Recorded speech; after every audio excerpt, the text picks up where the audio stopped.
Hey guys, welcome back to my channel. If you're new here, welcome. My name is Amanda. Today I'm going to be doing a first trimester recap. So if you guys have watched my previous pregnancy updates, this is going to be all of the same information, but I'm going to composite it all into one video. So if someone watches it in the future, or if you're just watching now, you don't have to go back and watch each individual video. You can kind of just watch this one and see where I have, what this journey has led me on the past 13 and a half weeks. Some people say that 13 weeks is still the first trimester.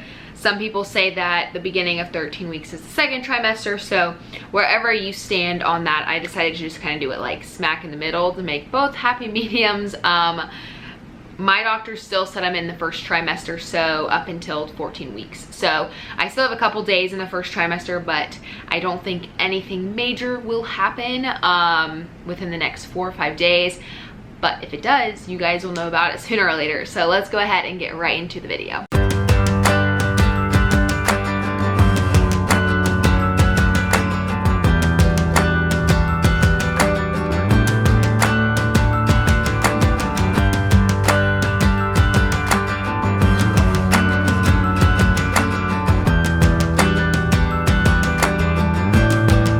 So before we start this video, I just wanted to make a little clip right here and tell you guys if you have any questions, please leave them down below. I'm planning on doing a Q&A within the next couple weeks, and I'm collecting lots of questions.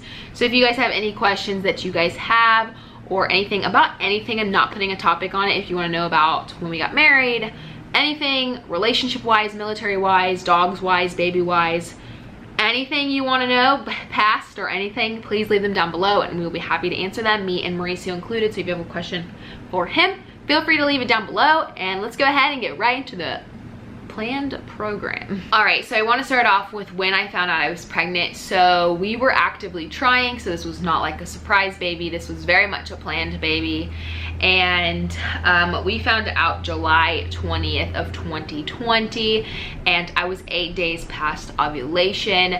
I wrote into my baby book that you write while you're pregnant, you know, who first you told. So the first people that knew were my two sisters, Sarah and Vanessa. They were the first two people I called. Both of them did not answer, and so they ended up calling me back. Also, I told Mauricio that same night, and then after we processed it for a couple days, then went ahead and told our family and friends. So yeah. Now I want to talk about symptoms. So if you guys have watched previous videos, you guys know that this pregnancy has been far from easy. So worth it, because baby is happy and healthy, which is always amazing to find out. When you go to a doctor's appointment and you hear the heartbeat and everything's measuring right, you're just like, okay, that looks perfect, like thank God. It's just a relief off your shoulder. I actually had an appointment today. Everything looked good, and I have my NPT or NPT is like genetic testing, and I'm actually doing that tomorrow, because where my doctor sends you to go is a walk-in blood draw clinic place. So I am doing that tomorrow. So my symptoms. So obviously the major symptom I had was morning sickness, aka all day sickness. It woke me up in the morning. I was up all morning with it, in the afternoon, at night, all the time. I had sickness all the time, and it was very, very, very rough for like about 5 weeks. I think I went to the emergency room at 7 weeks and a couple days, but I know it was 7 weeks. And at that point I had been sick for about a week, and it just now ended, and it still kind of bugs me a little bit if I don't take Unisum at night. Which I will talk about in a little bit, but luckily it has eased down a lot. It's like when I got into that second trimester, everything has been really good. This morning I did feel really nauseous and really sick, but I had a lot of nerves, and we also have something else really big going on in my family. So if you guys are following me on social media, you guys already know about that. My grandpa's having open heart surgery today, which is the 28th of September if this comes up a different day. Usually I'm able to post these videos the same day that I film them. But anyways, I had really, really bad morning sickness. I also had sore boobs in the very beginning, but I haven't noticed them being sore. My nipples have always been extremely sensitive, like from the beginning of time. I've always had really sensitive nipples, and that is not different now. Tiredness is a newer thing. My doctor did say it could be from Unisum, but she thinks it's more pregnancy related and from the morning sickness related, and also out of breath. I've been out of breath a lot, and a couple people have noticed and are concerned, but my doctor is really not concerned about me being out of breath. I am at a healthy weight. I've actually lost 5 pounds since my last doctor's visit, so that's kind of crazy. That's how much the morning sickness affected me. Luckily, I wasn't one of those girls that dropped like 15 pounds. If I lost like 15 pounds, I would look very, very, very skinny and sickly. So I am lucky it's only 5 pounds, and now I am able to eat on a regular basis. I don't think I've thrown up about a week. I threw up in North Carolina one time, and it was because I ate sour gummy worms and my stomach just didn't agree with it. I lied. I threw up the first night I got home. It was something else that my stomach just didn't agree with. It wasn't because like I was throwing up from morning sickness. It was because I upset my stomach with something I ate. Heightened sense of smell. I feel like this is a very extremely common. I have it so bad. I could smell cucumbers, which are water based. You know, they don't have much of a smell. They really don't have that much of a taste either to me. I really like the taste of cucumbers. But for me, I was sitting in our bedroom, which is down that hall right there, and Mauricio was in the kitchen, which is on that other side of that wall right there, and I could smell the cucumbers. And I was like, are you cutting up cucumbers? And he was like, how do you know that? I could smell it. So something that Mauricio mentioned whenever I asked him like symptoms that he's noticed. Moody, that's something that's always been, I'm always a moody person. I've always had super out of balanced hormones, so moodiness is just, it's what he married. It's just a part of me. At 7 weeks when I went to the emergency room, they did find cysts on my ovaries that were about 2.5 centimeters. And I thought today when I was going to go to the doctor that she was going to find that the cyst had grown, but because I have had a little bit of cyst pain, which I thought it was cyst pain, it felt very similar to that. But there actually are no cysts on my ovaries. Well, she did like just a belly ultrasound. She said if there was a cyst on there that she'd be concerned about, she'd be able to see it. She was able to see one ovary but not the other one, so she said that that was a good sign, and if it continues to bug me within the next week or so, to just give her a call and she would schedule me to come in for a vaginal ultrasound to get a better look at the ovaries. So this time with the cyst pain, she did tell me that she thinks it's more of the uterus growing, the uterus contraction, stretching pains, growing pains, and those can be very similar to cyst pains. I told her like it happens when I sneeze, and she said yeah, that's very common. It's still the same type of pain associated, but she said, like I said, I didn't see anything on this ultrasound, but if you still feel it in a week or two or it gets worse, just give us a call and we'll get you in for a vaginal ultrasound to get a better look at your ovaries. I have had a major bubble. I don't know if this is something that's common. I've never really heard a lot of women talk about it. But I have had an extremely huge bubble around me. Like, I don't want to be touched. I don't want to be cuddled with. I just don't like people in my bubble. And that's something that it's always been. Like, I have a pretty small bubble, but usually certain people like Mauricio, it doesn't bug me when those type of people get into my bubble, like Mauricio or family members or whatever. But for some reason, like, my bubble is extra big and extra sensitive. But it has gotten better a little bit, but it still is something that is there for sure, having a bubble. Food aversions, and I want to talk about this. So I don't actually have food aversions to foods that I see in person. This is gonna sound so weird, so if you guys have this too, leave it down below, because I've also never seen anyone say this. I have food aversions when I see it on social media or on TV. If I see someone cooking on TikTok when I'm scrolling, I instantly feel nauseous.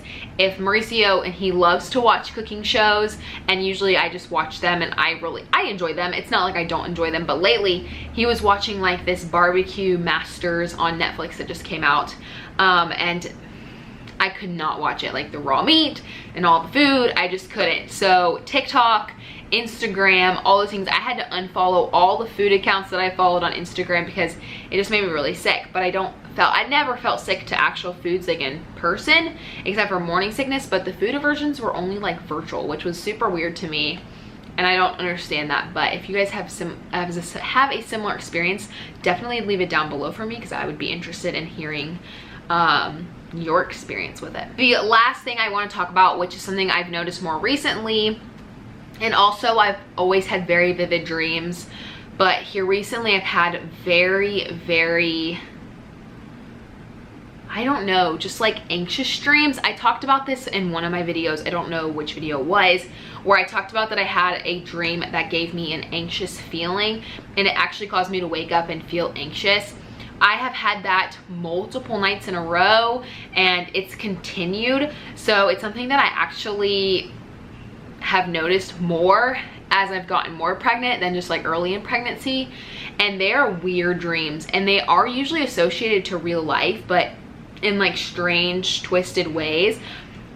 Excuse me. I do watch a lot of like Criminal Minds and crime shows and documentaries, so that could be a reason why. But you know, I've always loved that stuff ever since I was in high school, so I don't know what it is, but really strange dreams that are even more so. It's not like they're vivid, it's that they make me super anxious. All right, so moving on to my cravings, which I have been sick most of my pregnancy. So cravings are something new and are developing. I've had one major craving that has stuck now for about 2 weeks. That is hot Cheetos. I talked about having raviolis cravings before I got sick, and that was something as well that I was craving, but hot Cheetos, or not hot Cheetos, hot fries. I can eat a whole bag of hot fries. I hate spicy food. Like, to me, pepper is spicy sometimes if you use too much of it, or if it's like, you know, not finely grated peppercorns or whatever, because Mauricio used like, you know, like a pepper grinder. And if it's not grinded finely enough, I think it's spicy. So I don't know why I have been loving hot fries, but it's for the taste. It's not for the spiciness. It's literally for that taste. And I just love it, and baby loves it. So that is what we've been eating a lot of. Cereal in the morning. I eat cereal every single morning, and I eat it usually right when I wake up, so that it helps me not to feel so nauseous in the morning. Mashed potatoes I craved one time, as well as mac and cheese I've craved a couple times. Mashed potatoes lasted for a couple days, mac and cheese lasted for a couple days. But those are also two foods that I craved and had food aversions to, that I liked them, and they sounded pleasing, and I knew they tasted good from like eating them in my entire life. But once I felt the texture and I saw it, I was like, I don't want it. So I wouldn't say those are good, like actual cravings where I ate them in lump sum, but hot fries is the major one. To recap on my emergency room visit that I had at 7 weeks, I do want to talk about it just a little bit to recap. So I went in for being super dehydrated. I wasn't too worried about the food aspect. I know the body can survive off of stored body fat for quite a few weeks, in quotation marks, but I knew water was super important, and at that point I couldn't even keep water down. I hadn't drank any water in about 48 hours. Well, I had tried, but it always came back up. So at that point we had decided to go to the emergency room because I wanted at least to get fluids. There I was told that I had a subchronic hematoma, and the cyst on my ovary that was seen at my first doctor's appointment to confirm pregnancy had grown half a centimeter, which was 2.5 centimeters. That was the last time that it was measured or seen or acknowledged. It really kind of just like stopped. I talked about it at my appointment today. Like I said, she didn't see anything large enough on the regular ultrasound to be concerned about. And especially at 2.5 centimeters, if it was growing and causing more pain, it definitely probably would have showed up on a regular ultrasound. The subchronic hematoma, that was a rough couple days waiting for my appointment for my doctor to go. I called to see if I could move my appointment up, but they told me that it was very common and that I shouldn't worry about it, and just to come in on my regular scheduled appointment. I did. She saw nothing of that nature in subchronic, like in that she didn't see anything. So she's like, it either cleared up, or you know, it was just too early to use, because they used a belly ultrasound and she still used a vaginal ultrasound. So I don't know if I did have it, or if it was just a flaw in the ultrasound tech. I don't know what it was. The ultrasound tech was really, really nice and told me there was a heartbeat and stuff, but I just don't know exactly where that was at. That was just like, you know, seeing something that was wrong. And it actually wasn't the ultrasound tech that told me that. The ultrasound tech literally just told me it had a heartbeat, and then the doctor was the one that said we see a subchronic hematoma. So maybe it was just their flaw. I don't really know. I talked about this a little bit in my symptoms, is that I am 13 weeks and 3 days that I'm filming this. I went to a doctor's appointment today and I have lost 5 pounds. So my doctor gave me a 25-pound radius to gain. So she did tell me that I upped to 30 pounds to 1. She does want me to gain that 5 pounds back, but to me, I don't want to gain it back if I don't need to. So I am hoping to just gain 25 pounds and end my pregnancy about 170, 175, because I'm about 158, 160 now. It's actually not as heavy as I've been. I was 170, 175 whenever I was, wait, that's only 15 pounds, but that's still a lot of weight to me. We'll just have to wait and see how my body handles it, honestly. Like, I'm not opposed to gaining weight. I'm just opposed to like gaining too much weight and it being unhealthy for me and baby. Not something I'm really concerned about. Like, I'm not really concerned about weight and stuff. So I'm going in for my NPT and IPT. I've Googled it and it says NIPT, but she just put NPT on the lab, like on the lab paperwork. And I'm going to do that tomorrow and the results will come in 7 to 10 days. That test will include the gender of the baby. So I probably will be asking her to put it in an envelope and I will pick it up at the office. But my plan for the gender reveal is, we live in Pensacola. My family lives everywhere around the world. You know, my family in the United States that I see most, I have Seattle, Wisconsin, and North Carolina. That's where a lot of my majority of my family lives. Mauricio, his family is in Jacksonville, and he has a family member in Tennessee. So, gender reveal party, we just moved here, we don't know a lot of people, is not really something we're thinking about doing. I have wanted one, but I just don't think it's necessary. And I think it will be more exciting if we're able to do it more individualized. So my plan is, she's gonna call and tell me about the genetic screening, and she said she will ask me, do you want to know the gender right now, or do you want me to put in an envelope? So I think what I'm gonna do is I'm going to get the envelope, so have her write it in an envelope, pick it up, I'll film my own reaction to finding out. Then I plan on making it extra special for Mauricio, because me and telling him we were pregnant wasn't that special, and he wants a boy. We both want a boy really bad, but we will love a little girl. I will love a little girl. So I think it'll be exciting, and it's near his birthday, so hopefully we find out before his birthday, if not, you know, within that time frame. So that is my goal for gender reveal. As far as YouTube goes, if we find out the gender in 7 to 10 days, and I tell Mauricio, and then we have to think about how we would want to tell all our family members. Like I said, I want it to be more of an individualized experience, like with telling us everyone we were pregnant really wasn't a surprise for a lot of people because they knew we were trying. So I don't know. As far as YouTube goes though, and you're concerned, I would say you guys will know the gender within 3 to 4 weeks. 2 weeks is kind of pushing it, because that's like, you know, within we get the results and stuff, but I would say within 3 to 4 weeks. If it's not up by then, I definitely will keep you guys updated on the gender. We do plan on telling you guys. We don't plan on having a surprise gender birth or anything like that. So yeah, you guys will know when we know, just a couple weeks after. I had a question on my Instagram that I'm gonna answer because I feel like it's a common question to ask every pregnant woman. Do you plan on medicating or going natural? My plan right now is to have a natural birth. There is just a lot of things with the epidural. Not that I'm necessarily saying that it's a bad thing to do. And I would never, never, never disgrace another mom for how she chose to labor. It's not my decision to make. It's not my choice to judge. It's not my choice to have, or my place to have an opinion on how another woman chooses to bring their baby into the world. That's not my place. When it comes to my personal opinion, there is some risk factors with getting an epidural. Although I know they're slim, they are very high risk. Like, they are very high with, like, you know, it could fail. So there are a lot of risks, and I know that they're like bad risks with low percentage of happening, But if I put in mindset right now that I'm going to have a natural birth, and I thought that was a bruise, and I've thought this way since before I got pregnant, that I wanted to have a natural birth. I would rather do that than take the chance of ever, you know, of it failing and going in without that mindset of being able to do it. Because I feel like if you plan on having a natural birth, you have to have a very, very, very strong, like, thought process that you can do it.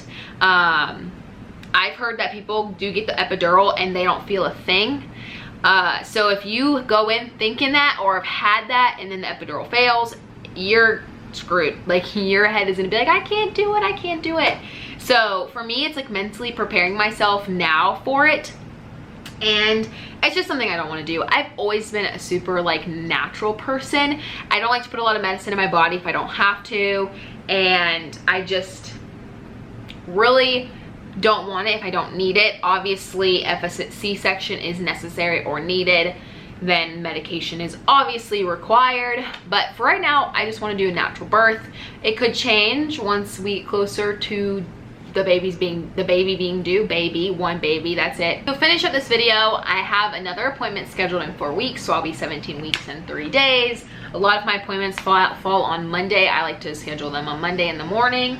And that will be for an ultrasound as well as more genetic testing. So I'll get another lab paper for more genetic testing. She said on the spine and something else. I wasn't quite sure. I don't quite remember exactly what it was for, but it was for more genetic testing. And that's basically it. That is the end of today's video. I hope you guys enjoyed. If you guys have any questions, please leave them down below, and I'd be happy to answer them for you guys. And I will see you guys in my next one. Bye, guys.